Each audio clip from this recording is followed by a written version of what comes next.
Lydia Gregson. I'm the Vice President of Sales and Marketing for American Canning. And we like to say that we have the modern ecosystem of aluminum can packaging for the craft industry. So we do a little bit of can packaging, can manufacturing, machine manufacturing. So that's a little bit about my background.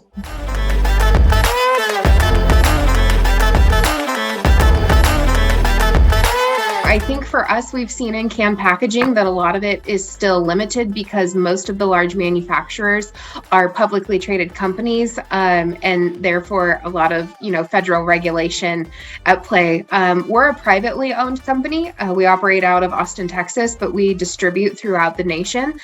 So being always situated against craft beverages, we've been on the ride of how craft is evolving and obviously seen how that includes cannabis, whether it's, from CBD through, Delta 8, Delta 9 beverages and just the evolution that that's had. So we actually don't have any restrictions on the states that we'll work with because that's on the individual brand and where they distribute. But we are willing and capable of producing can packaging for any brand in the space.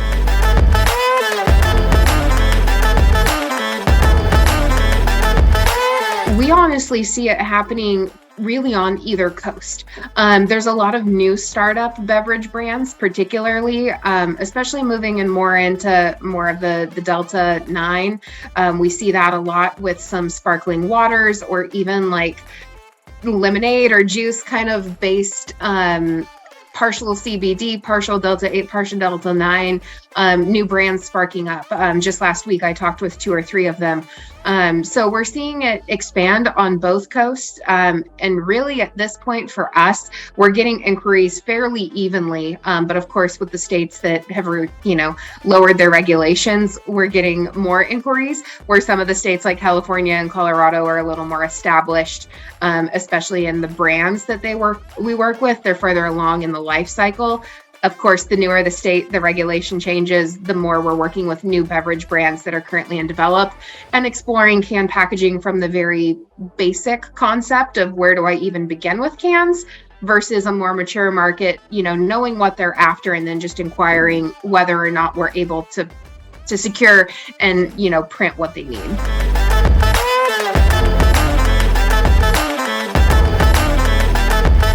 I think at the Cannabis Drinks Expo, we're looking to meet any decision makers, whether that's, an owner or a founder who's just starting a brand and wanting to figure out is can packaging for them and what that might look like, or for maybe a more established brand, somebody who works in purchasing and knows exactly what they need and is just trying to secure their availability for 2023 or even into 2024 and future years. So whether it's on the purchasing side or the branding side, anybody on a decision maker for canning and can packaging is really who we would be interested in or have the most beneficial conversations with.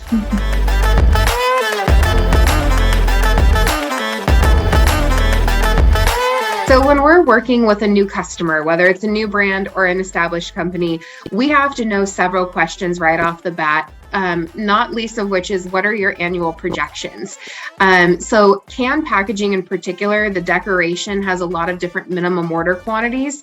There are options available to small companies as well as big, but we can't present all of the options unless we know what you're looking to order. And that quantity is by SKU or label name. So you may produce 1 million in a year, but if it's over 4 SKUs, we need to know how that's divided out so we can help you identify the best decoration. So annual projections, what can size or fill volume are you looking to go into?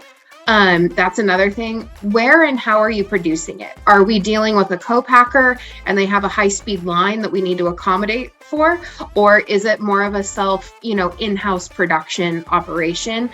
So anything specialty regarding the production itself, and then just, are you art ready? Are you ready to submit the art and get an order going today? And what is your lead time? Or are you truly at the very beginning and even just figuring out how to get into cans? So if we can get answers to those 4 or 5 questions, we're off into the races pretty quickly.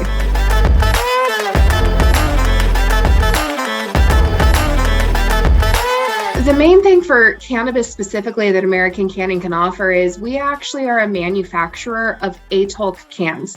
ATULC being ATULC, which stands for Aluminum Toyo Ultimate Can. This is a can that has existed for, a few decades in Japan. We've brought it to the United States for the first time, and the liner of the can is more resilient, more consistent. And so what we end up seeing is that it increases the shelf life and drastically decreases the flavor absorption. So particularly with cannabis and just cannabinoids and concerns over absorption and how that is into the liner.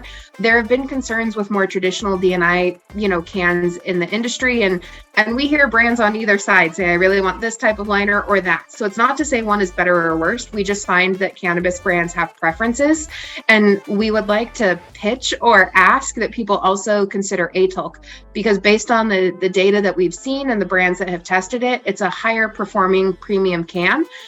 So especially for people getting started out, and of course you want you want your brand to be delivered into the hands of customers as intended. ATULC cans are really good for that. We are committed to working with brands of all sizes. I think when people think of printed cans, they think high minimum order quantities. True. You have to be well established to contact the manufacturer directly. And because we're a manufacturer and a distributor for Ball, we have the ability to work with a really wide range of products and minimum order quantities. So regardless of the size or the beverage type, we want to make sure people know that we can give us a call. We probably have a solution that can help with what they're needing.